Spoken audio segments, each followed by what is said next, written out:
Good evening and bienvenidos. Welcome to our special report, Central Florida, Se Habla Español. In the next 30 minutes, we'll look ahead at what's to come as the Hispanic population in our region grows at warp speed, bringing with it language, culture, and an economic and political impact to be reckoned with. First, a quick look back. Historically, New York was the #1 destination for Puerto Ricans migrating to the mainland, starting in the 1920s and continuing through the 70s. But in recent decades, we've seen a major shift. Between 2000 and 2010, the Puerto Rican population in Florida grew by 76%, with the economy on the island being the major driver.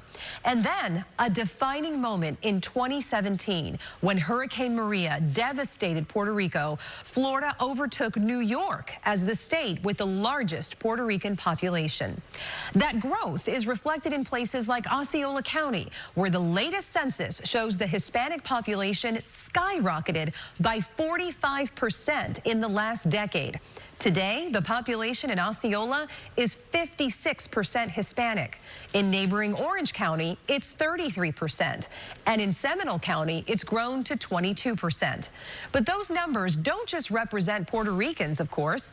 Other countries are contributing to this growth, including Dominicans, Cubans, Colombians, Mexicans, and an increasing number of Venezuelans fleeing the political crisis in their country. Together, people from all over Latin America and the Caribbean are now calling Central Florida home. Now, a look ahead to what that means for our future. Up first, Lauren Seabrook with a deeper look into the migrations transforming our region.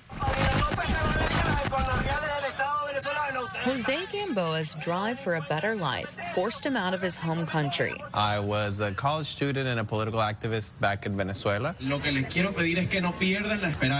Until his activism became too dangerous. There were threats to my life, to my family, just political persecution from both the institution and individual people associated to the government that were making the situation just unbearable.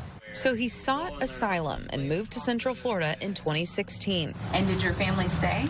Yes, my family had to stay. Still there? Yes. Living in a place where Jose says the most basic things are luxuries, like going to the grocery store and being able to afford food on the shelves, having access to health care and medicine, or just simply keeping the lights on. It's always like a bittersweet feeling because I'm glad that I'm here and I'm happy that I have these opportunities, but every day is a reminder that they don't. This family also knows the hardship of unreliable electricity. We came after Hurricane Maria passed through Puerto Rico in 2017.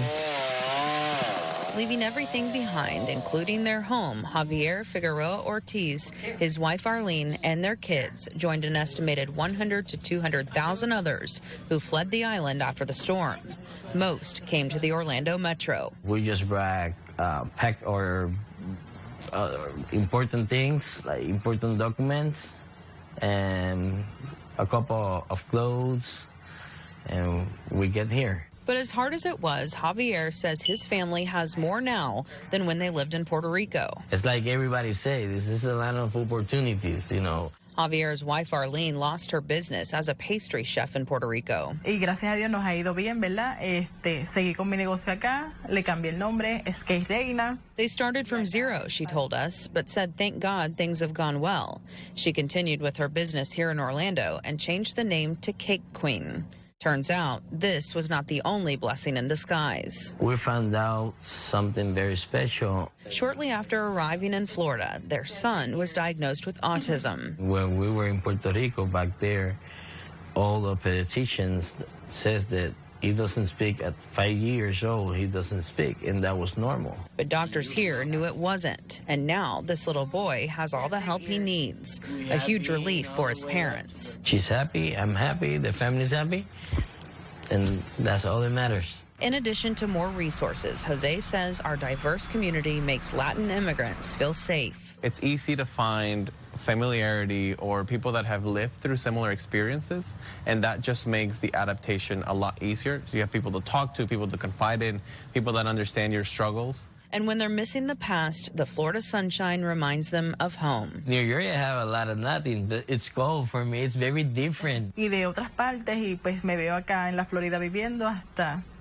que Dios lo permita. They'll live in Florida as long as God lets them, she says. A melting pot with all the ingredients of a life worth fighting for. Whether you're Puerto Rican, Dominican, Venezuelan, Colombian, but we're all brothers and sisters, somos hermanos, and it's important to understand that although our struggles may be different, in the end, there's a lot that we can do to help each other.